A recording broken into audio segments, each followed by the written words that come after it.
Hello students, welcome to my YouTube channel ambition academy. আজকে আমি তোমাদের ক্লাস 12-এর অর্থনৈতিক ভূগোলের অষ্টম অধ্যায় অর্থাৎ অর্থনৈতিক কার্যাবলী থেকে বেশ কিছু গুরুত্বপূর্ণ শর্ট কোয়েশ্চেন নিয়ে আলোচনা করব।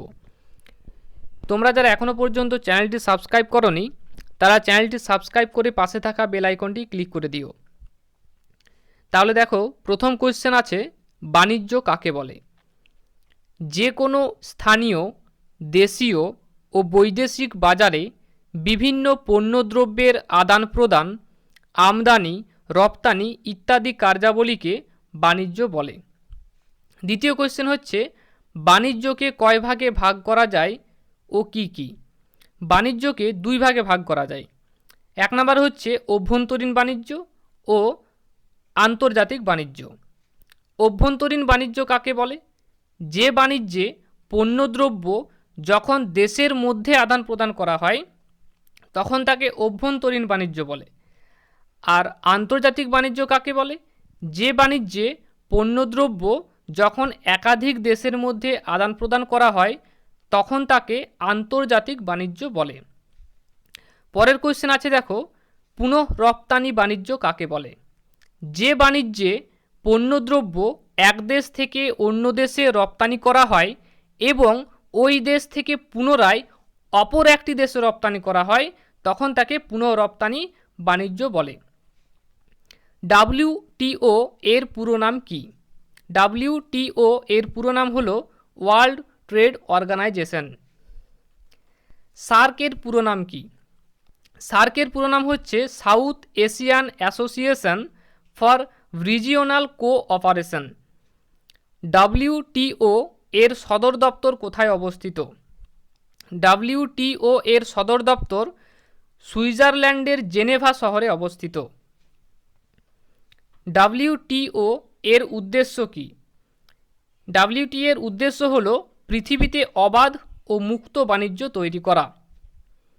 সার্কের সদর দপ্তর কোথায় অবস্থিত? এর সদস্য রাষ্ট্রের সংখ্যা কত? সার্কের সদর দপ্তর নেপালের কাঠমান্ডুতে অবস্থিত আর এর সদস্য রাষ্ট্রের সংখ্যা হলো 8টি। সার্ক কবে প্রতিষ্ঠিত হয়? উত্তর হচ্ছে 1985 সালে। SEZ এর পুরো নাম কি? SEZ এর পুরো নাম হলো স্পেশাল ইকোনমিক জোন। পরিবহন কাকে বলে? এক স্থান থেকে অন্য স্থানে বিভিন্ন দ্রব্য ও মানুষকে পৌঁছে দেওয়ার ব্যবস্থাকে পরিবহন বলে। পরের কোশ্চেন হচ্ছে, অর্থনৈতিক কার্যাবলী কাকে বলে?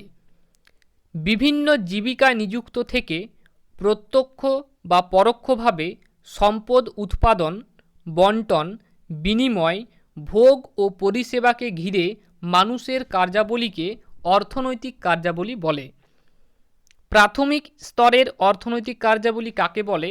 উদাহরণ দাও। প্রকৃতি থেকে সরাসরি সম্পদ সংগ্রহ করাকে প্রাথমিক স্তরের অর্থনৈতিক কার্যাবলী বলে। যেমন বনজ সম্পদ সংগ্রহ, খনিজ সম্পদ সংগ্রহ, পশু শিকার, মৎস্য শিকার, পশুপালন, জীবিকা সত্তাভিত্তিক কৃষি ইত্যাদি। পরের কোশ্চেন হচ্ছে, প্রাথমিক স্তরের কার্যাবলীর একটি বৈশিষ্ট্য লেখো।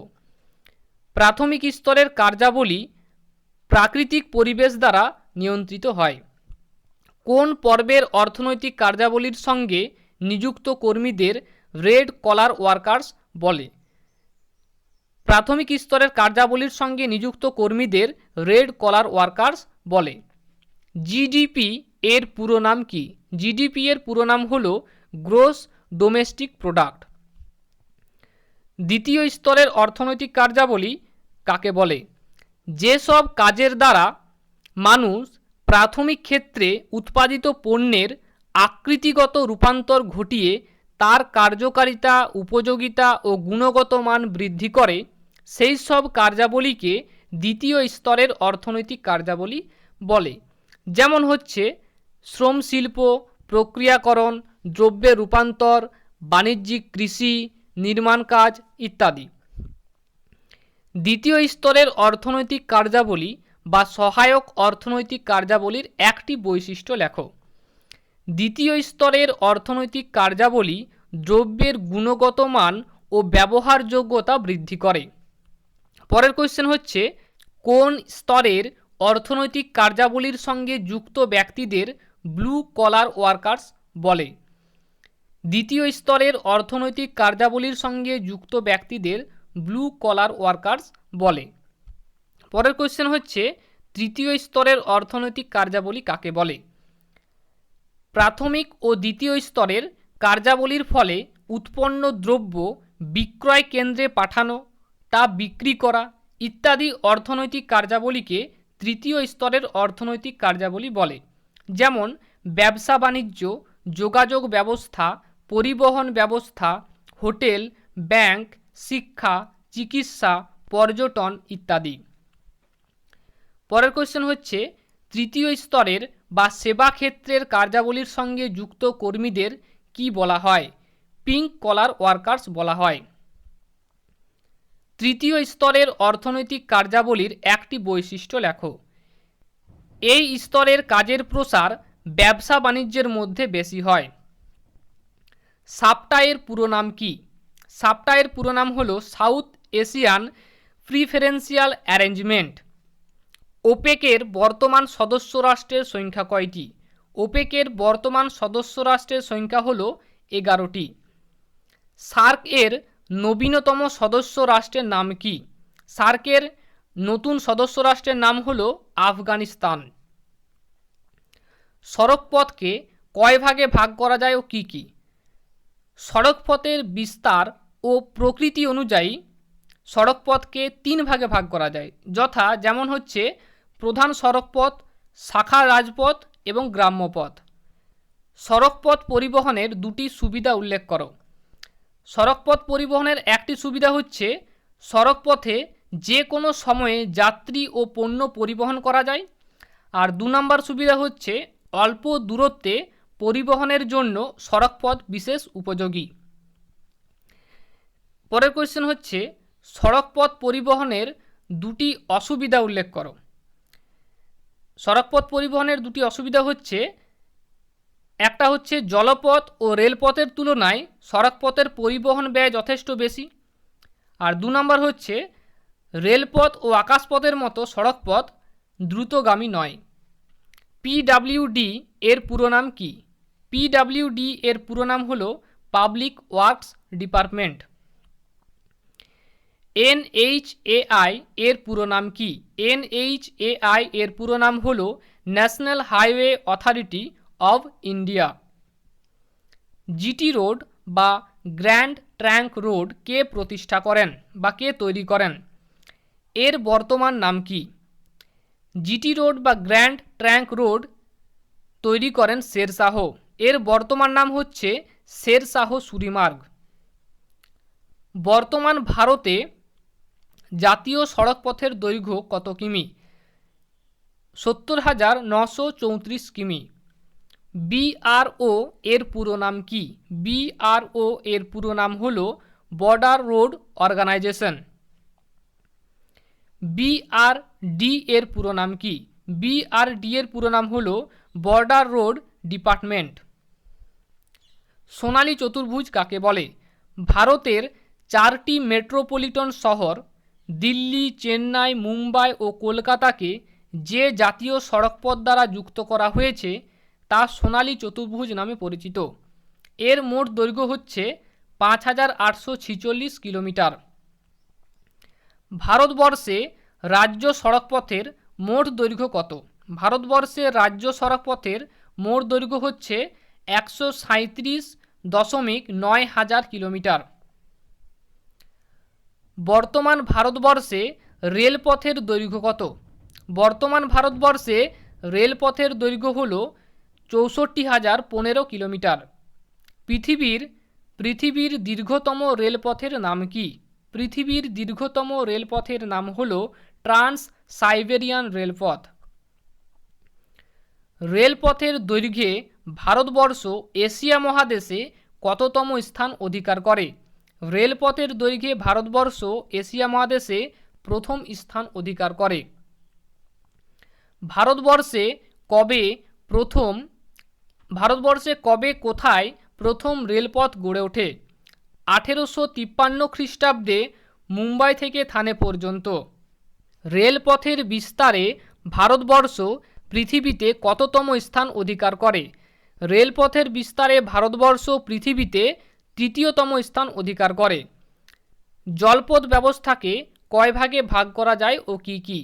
জলপথ ব্যবস্থাকে দুভাগে ভাগ করা যায়, অভ্যন্তরীণ জলপথ ও সমুদ্রপথ। শিপিং লাইন কাকে বলে? যেসব কোম্পানির জাহাজ সমুদ্রে চলাচল করে সেই সব কোম্পানিকে শিপিং লাইন বলে। শিপিং লেন কাকে বলে? গন্তব্যস্থলে পৌঁছানোর জন্য সমুদ্রে জাহাজ চলাচলের নির্দিষ্ট পথকে শিপিং লেন বলে। লেন শব্দের অর্থ হচ্ছে পথ। ভূমধ্যসাগর ও লোহিত সাগরকে যুক্ত করেছে কোন খাল? ভূমধ্যসাগর ও লোহিত সাগরকে যুক্ত করেছে সুয়েজ খাল। প্রশান্ত মহাসাগর ও আটলান্টিক মহাসাগরকে যুক্ত করেছে কোন খাল? প্রশান্ত মহাসাগর ও আটলান্টিক মহাসাগরকে যুক্ত করেছে পানামা খাল। উপগ্রহ চিত্র কাকে বলে? কৃত্রিম উপগ্রহে ক্যামেরা বসানো থাকে। সেই ক্যামেরা বায়ুমণ্ডল ও ভূপৃষ্ঠের নানান ছবি পৃথিবীতে নিয়মিত প্রেরণ করছে। এই ছবিগুলিকে উপগ্রহ চিত্র বলে। জিআইএস বা জিওগ্রাফিক ইনফরমেশন সিস্টেম কি? কম্পিউটারের মাধ্যমে উপগ্রহ চিত্রকে বিশ্লেষণ করে বিভিন্ন তথ্য পাওয়া যায় এবং এই সব তথ্যকে কার্টোগ্রামসের মাধ্যমে চিত্রিত করা যায়। এই পদ্ধতিকে জিআইএস বা জিওগ্রাফিক ইনফরমেশন সিস্টেম বলা হয়। দূর সংবেদন বা রিমোট সেন্সিং কাকে বলে? কৃত্রিম উপগ্রহে স্থাপিত সংবেদন যন্ত্রের সাহায্যে বায়ুমণ্ডলে ঝড়ের অবস্থা, ভূপৃষ্ঠের কৃষি, খনিজ, বনজ ইত্যাদি তথ্য সংগ্রহ করা হয়। এই পদ্ধতিকে দূর সংবেদন বা রিমোট সেন্সিং বলে। পিপিপি এর পুরো নাম কি? পিপিপি এর পুরো নাম হল পাবলিক প্রাইভেট পার্টনারশিপ। বর্তমানে কোন শিল্পকে হেরিটেজ শিল্প বলে? পর্যটন শিল্পকে বর্তমানে হেরিটেজ শিল্প বলা হয়। কোন স্তরের কার্যাবলীতে নিযুক্ত কর্মীদের হোয়াইট কলার ওয়ার্কার্স বলে? 90 স্তরের বা চতুর্থ স্তরের কার্যাবলীর সঙ্গে যুক্ত কর্মীদের হোয়াইট কলার ওয়ার্কার্স বলা হয়। চতুর্থ স্তরের বা 90 স্তরের অর্থনৈতিক কার্যাবলীর দুটি বৈশিষ্ট্য লেখো। চতুর্থ স্তরের কার্যাবলীর সঙ্গে যুক্ত ব্যক্তির সংখ্যা যথেষ্ট কম আর এটি উচ্চ পর্যায়ের কার্যাবলী। ইউজিসি এর পুরো নাম কি? ইউজিসি এর পুরো নাম হল ইউনিভার্সিটি গ্র্যান্ড কমিশন। কোন স্তরের কার্যাবলীর সঙ্গে যুক্ত কর্মীদের গোল্ড কলার ওয়ার্কার্স বলে? পঞ্চম স্তরের বা সর্বোচ্চ পর্যায়ের বা অতি নব্য পর্যায়ের বা কুইনারি পর্যায়ের কার্যাবলীর সঙ্গে যুক্ত কর্মীদের গোল্ড কলার ওয়ার্কার্স বলা হয়। অতি নব্য বা পঞ্চম স্তরের কার্যাবলীর দুটি বৈশিষ্ট্য লেখো। 1 নম্বর বৈশিষ্ট্য হচ্ছে এই স্তরের কাজে জ্ঞান বুদ্ধি বেশি লাগে, আর 2 নম্বর বৈশিষ্ট্য হচ্ছে এই স্তরের অর্থনৈতিক কাজে কেবলমাত্র বুদ্ধিজীবীরা অংশগ্রহণ করে। পরের কোশ্চেন, পৃথিবীর সবচেয়ে বেশি সড়কপথ কোন দেশে অবস্থিত? পৃথিবীর সবচেয়ে বেশি সড়কপথ আমেরিকা যুক্তরাষ্ট্রে অবস্থিত। কোন স্তরের অর্থনৈতিক কার্যাবলীকে সম্পূর্ণ প্রতিষ্ঠান নির্ভর বলা হয়? চতুর্থ স্তরের বা 90 স্তরের অর্থনৈতিক কার্যাবলীকে সম্পূর্ণ প্রতিষ্ঠান নির্ভর বলা হয়। আন্তর্জাতিক বাণিজ্যে সবচেয়ে বেশি পণ্য পরিবহন করা হয় কোন পথে? আন্তর্জাতিক বাণিজ্যে সবচেয়ে বেশি পণ্য পরিবহন করা হয় জলপথে বা সমুদ্রপথে। পৃথিবীতে প্রথম রেলপথ চালু হয়েছিল কত খ্রিস্টাব্দে? 1825 খ্রিস্টাব্দে। খাদ্য সংগ্রহ কোন স্তরের অর্থনৈতিক কার্যাবলীর সঙ্গে যুক্ত? প্রথম স্তরের অর্থনৈতিক কার্যাবলীর সঙ্গে যুক্ত। বর্তমানে বাণিজ্যিক মৎস্য চাষের সঙ্গে যুক্ত কর্মীদের নিয়ে কোন স্তর গঠিত হয়েছে? বর্তমানে বাণিজ্যিক মৎস্য চাষের সঙ্গে যুক্ত কর্মীদের নিয়ে দ্বিতীয় স্তরের অর্থনৈতিক কার্যাবলী গঠিত হয়েছে। মানুষের খাদ্য বস্ত্র কোন স্তরের অর্থনৈতিক কার্যাবলীর সঙ্গে যুক্ত? মানুষের খাদ্য বস্ত্র প্রথম স্তরের অর্থনৈতিক কার্যাবলীর সঙ্গে যুক্ত। প্রথম শ্রেণীর অর্থনৈতিক কার্যাবলী দেখা যায় কোন দেশগুলিতে? অউন্নত দেশগুলিতে।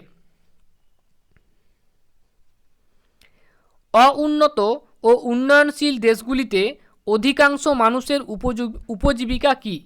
অউন্নত ও উন্নয়নশীল দেশগুলিতে অধিকাংশ মানুষের উপজীবিকা হল কৃষি ও প্রাকৃতিক সম্পদ সংগ্রহ। কোন অর্থনৈতিক কার্যাবলী উৎপাদন প্রক্রিয়ার সঙ্গে যুক্ত? কৃষি। পরের কোশ্চেন, জ্ঞানের উপর ভিত্তি করে সম্পাদিত অর্থনৈতিক ক্ষেত্রের কার্যাবলীর নাম কি? গবেষণা। বুদ্ধিজীবী সম্প্রদায়ের সঙ্গে সম্পর্কিত অর্থনৈতিক কার্যাবলী কোন স্তরের কার্যাবলীর সঙ্গে যুক্ত? নব্য এবং অতিনব্য স্তরের অর্থনৈতিক কার্যাবলীর সঙ্গে যুক্ত। জিপিএস ও কম্পিউটার কোন শিল্পের সঙ্গে সম্পর্কযুক্ত? জিপিএস ও কম্পিউটার তথ্য প্রযুক্তি শিল্পের সঙ্গে সম্পর্কযুক্ত। কোন পেশায় নিযুক্ত ব্যক্তিদের নীল পোশাকের শ্রমিক বলে? শ্রম শিল্পের কাজে নিযুক্ত ব্যক্তিদের নীল পোশাকের শ্রমিক বলে। কোন পেশায় নিযুক্ত ব্যক্তিদের সোনালী পোশাকের কর্মী বলা হয়? পেশাদার উপদেষ্টার সঙ্গে নিযুক্ত ব্যক্তিদের সোনালী পোশাকের কর্মী বলা হয়। হেরিটেজ শিল্প কাকে বলে? বিভিন্ন পুরনো স্মৃতি সৌধ, ঐতিহাসিক স্থান প্রভৃতি স্থানে মানুষ ভ্রমণ করে। পর্যটন শিল্পের এই ভ্রমণকে হেরিটেজ শিল্প বলে। ভিডিওটি যদি ভালো লাগে তাহলে লাইক করো, আর চ্যানেলটিতে নতুন হয়ে থাকলে চ্যানেলটি সাবস্ক্রাইব করে পাশে থাকা বেল আইকনটি ক্লিক করে দিও। ধন্যবাদ।